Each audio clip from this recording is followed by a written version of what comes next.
So Patrick, finally we get to meet after 2 years of hiatus, and I think we had a lot of conversations during the pandemic, but never actually met. So nice to meet you at last. Yeah, likewise. Yeah, exactly, likewise. Exactly. It's like all these avatars are actually real. It's good to know.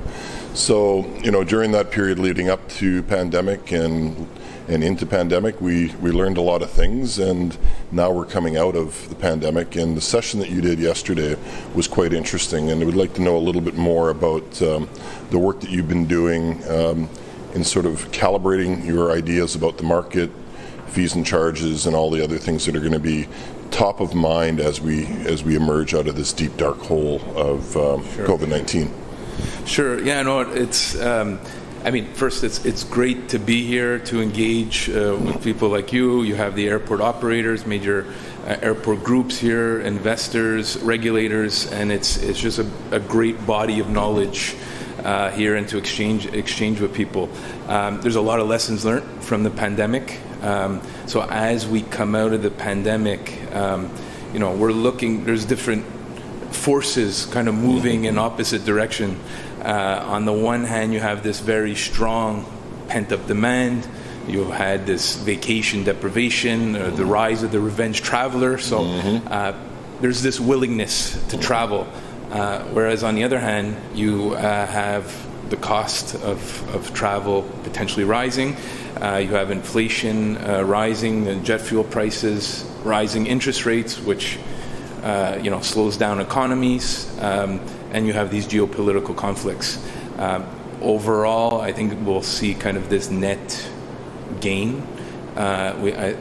Going into the summer, we believe that consumers, passengers will bite the bullet because of this willingness to travel despite kind of the higher cost of traveling.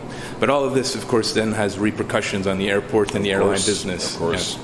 And it's they always say you don't build the church for Easter morning, but airports weren't built for this surge either, and you see a lot of congestions. You saw the footage coming out of Amsterdam recently. Canada's had some issues, and then on top of that, you have a staffing shortage, which is driving it. Yes. But also, you've got the shortage of staff within cabin crews and ground handling, and I think those are all sort of adding up to the perfect storm, right?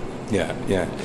It's a really tricky situation because initially, and if you look at it from an airport perspective, it's capital intensive, so that you have these high fixed costs suddenly, and then traffic collapses. So airports are not designed to be closed exactly to begin with, and now we're getting back. But then we have this labor market issue, a labor market shortage, right? So you had some personnel that dropped out of that labor market, and it's hard to retain and retrain some of that staff. So there are these challenges. I mean, overall, we believe that the industry is resilient over the longer term. But there are these definite challenges over the short term. Yeah. Well, and it's accelerated a lot of the things that were already starting before pandemic. Yes. The move towards automation and self-serve. Yes. And, even last few days that I've been traveling, you've seen entire banks of check-in counters that are exclusively self-serve bag drop. Yes. And I guess, all those trends are being accelerated. Some to good effect and some to the reality that it's going to be difficult to be able to handle all passengers with some of the new handling priorities, but all those same pressures are pushing to the same direction, reducing overheads and reducing costs. So yeah, I mean there has been this push even before the pandemic to digitize the journey, starting off-site, but it has certainly sped up, with this notion of contactless environments.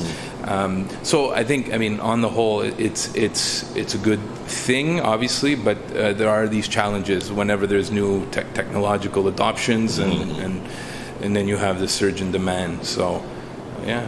Well, and you have the uptake, and you have the tipping point, and it's when you get to the tipping point, there's always going to be a percentage of people that don't do the uptake, and that will be the challenge. But just like everything else, we've overcome it. Yes. So maybe just changing gears a bit, the report that you commissioned a few months back on airport groups, that caught my attention in the conference yesterday as well. And maybe you can tell us a little bit more about that. Sure.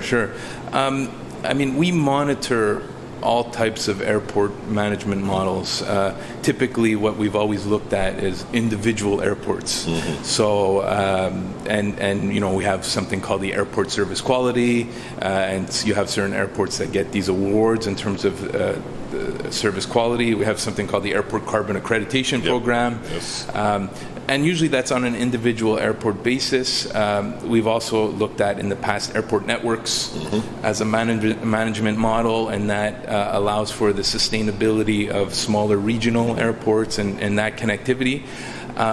And now we're looking at the airport groups model, which is not necessarily mutually exclusive from those other models, but the airport group model is basically a model of a company that owns a portfolio of airports, often across jurisdictions. And that model has really sped up over the last 2 decades.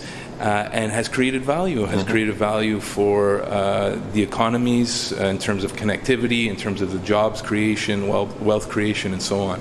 Well, it's also elevated the service levels in these airports, and these airport groups then apply what they learn in one country and one airport to another. And we saw that coming through Puerto Rico today. Yes.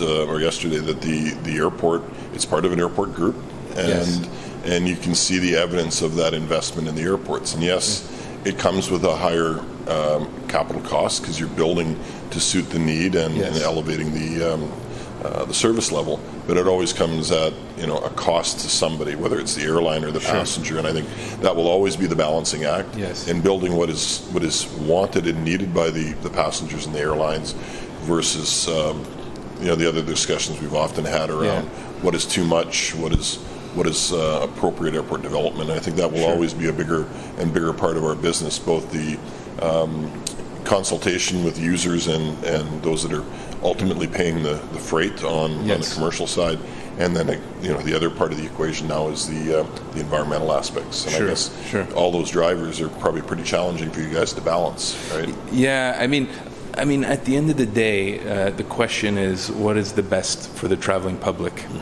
Right? If we look on the airline side, of course, they always want to minimize their costs. On the airport side, and especially if you have private investment, there needs to be return on invested capital. So that balance needs to be struck. But of course, airports are an infrastructure-intensive business, so those costs need to be recovered. Yes, there's the decarbonization of airports, there's energy transition, and those will represent costs. But like everything else, eventually we'll see economies of scale, right? Exactly. Whether we're talking about semiconductors or iPhones, there's an initial cost uptick, and then that will come down again.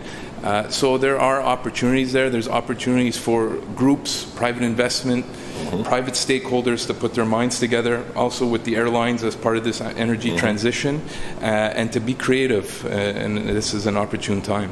And getting those people in the same room, particularly airports and airlines. So, exactly. We could do an entire segment just on that conversation. We'll save that one for the next one. But maybe we can just wrap up with a sort of few general thoughts on how you see the world in the next 6 to 12 months, and hopefully it's optimistic.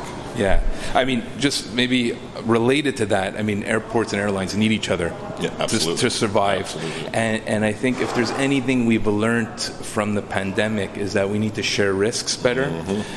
So that's I think a key lesson learned going forward. When we look at our traffic forecasts, obviously no one was expecting these geopolitical conflicts in Russia and the Russia-Ukraine conflict. But over the longer term, the industry is resilient. It's always bounced back in major crises, whether we're talking about the global financial crisis, 9/11, SARS. Yes, this is one of the biggest crises, but we've always kind of come out stronger. Well, and everybody wants to fly at the end of the day. And, exactly. And despite all the challenges, there's a desire to see the world, see family, and do business. So on that note, I look forward to seeing you at the next one. Yeah, awesome. It was good to see you too, Curtis. We'll talk to you soon. Cheers.